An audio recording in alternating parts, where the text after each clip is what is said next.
നമുക്ക് വേണ്ടി എന്ന് ബലിയർപ്പിച്ച് പ്രാർത്ഥിച്ച് നമ്മുടെ ഈ ശുശ്രൂഷകളൊക്കെ പ്രാരംഭം കുറിച്ച് കർത്താവിന്റെ സന്നിധിയിൽ നമുക്ക് വേണ്ടിയായിരുന്നത് പറവൂർ കോട്ടക്കാവ് ഫോറം വികാരി വലിയ ബഹുമാനപ്പെട്ട ജോസഫ് ടെക്കിനെ അച്ഛനാണ്. അച്ഛനെ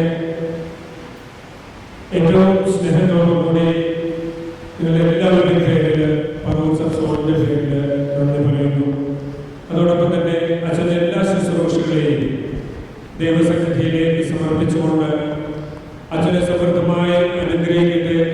അച്ഛൻ്റെ ശുശ്രൂഷകളെല്ലാം ദൈവോന്മുഖമായി എന്നും സഭയിൽ ഒരു വലിയ ചരിത്രമായി നിൽക്കട്ടെ എന്ന് നമുക്ക് ആശംസിച്ചുകൊണ്ട് പ്രാർത്ഥിച്ചുകൊണ്ട് ഇരുകരങ്ങളും സ്വർഗത്തിലേക്ക് ഉയർത്തി നമുക്കൊന്ന് സ്തുതിക്കാം. ഹല്ലേലൂയ. ദൈവമേ നന്ദി, സ്തുതി, ആരാധന യേശുവേ. Hallelujah, hallelujah, hallelujah, hallelujah. യേശുവേ നന്ദി, യേശുവേ നന്ദി. യേശുവേ ജോസഫ് അച്ഛനെ